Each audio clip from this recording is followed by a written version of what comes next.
Anybody here from Hunterdon? I have no millionaires.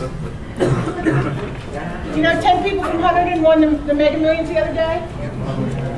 Yeah, imagine that. Would that be a good day or what? That'd be a good day. Good morning. So how's everybody today? Are you enjoying the Tropicana? Are you broke? Did you come down last night? Yeah, broke. I know.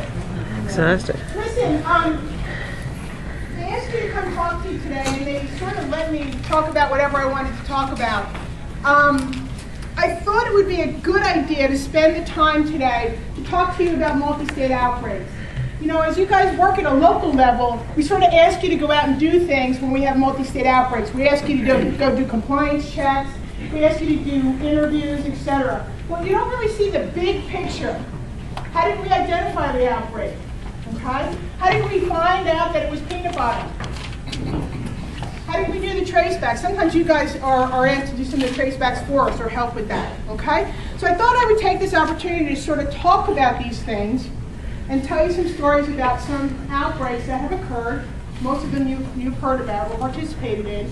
And we'll go from there, okay? I'm a very informal speaker. If you have a question, please ask me. You can stop me. I have this huge wall in the middle that I'm going to try to deal with. But if you can't see me or hear me, please raise your hand, okay? The first thing that we really have to talk about when we talk about multi-state outbreaks is how we identify outbreaks.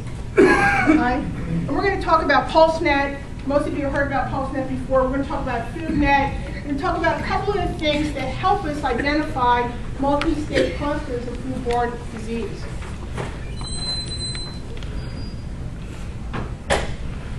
Okay, we'll move. Cluster.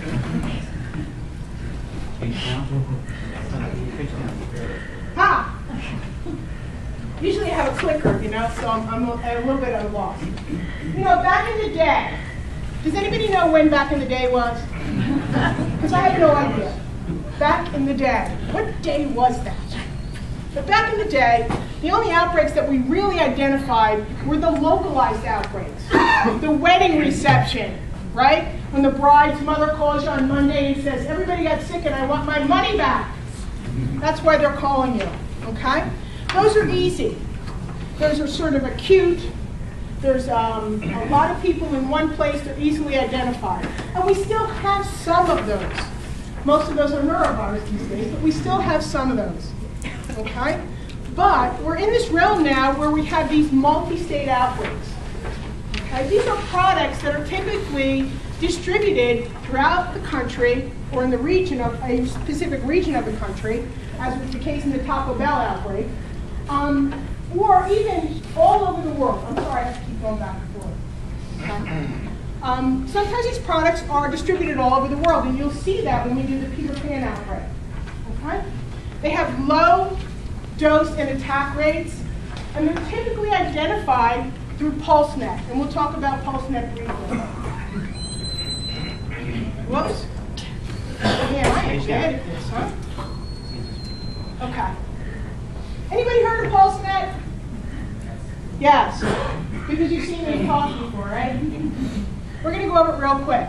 PulseNet is a network of public health laboratories, 50 states, and I think the FDA laboratory, CDC laboratory, obviously, and I think the USDA laboratories are all part of this network of public health laboratories.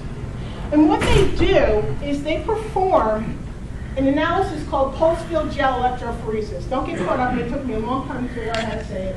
We call it PFGE in the business. Okay? What this does is it allows us to identify isolates that are related. Okay? So, for instance, you have a case of salmonellosis. You go to the doctor. The doctor takes a stool, orders a stool sample. He doesn't take it. He orders a stool sample. Okay? Which is sometimes a rare event.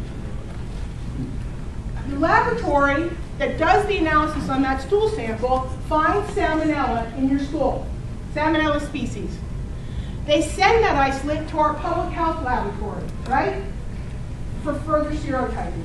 We serotype it. And say we come out with Salmonella typhimurium. We do another analysis we further describe this isolate by doing PFGE analysis, okay? And it sort of gives us a fingerprint, a DNA fingerprint for that bacteria.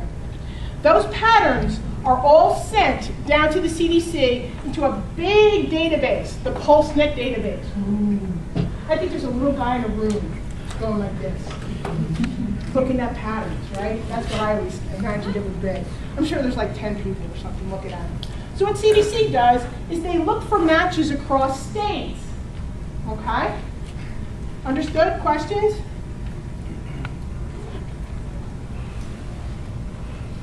You can just start from there, that'd be great. Okay, so this just says that they do regular searches, and they typically do 60-day searches.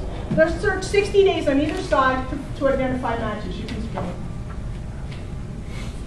This is when PulseNet really came into being.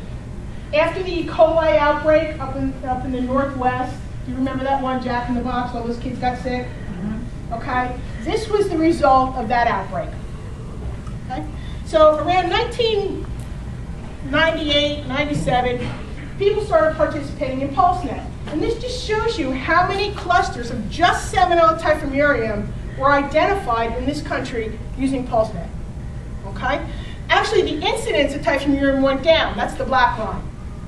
But we identified more clusters of disease by using this database. Hit it. This is what a gel looks like. This is a Salmonella burda outbreak I worked on in 2003. Okay? You can see these are all isolates. See how the patterns match? These are not matches, obviously, but these are all matches. Do you see that? You get it? It's like a slash. We're in Atlantic City, all right. I just noticed that. Okay, good. The economy's rolling. So, this is what happens. The food and clinical laboratories send these isolates to our public health lab. Salmonella species, Shiga toxin-producing E. coli, which includes what? What's part of that group, Shiga toxin-producing E. coli? 0157H7, the one we all know and love. Listeria monocytogenes and Shigella. Those are the isolates that in New Jersey they are mandated to send to our public health laboratory.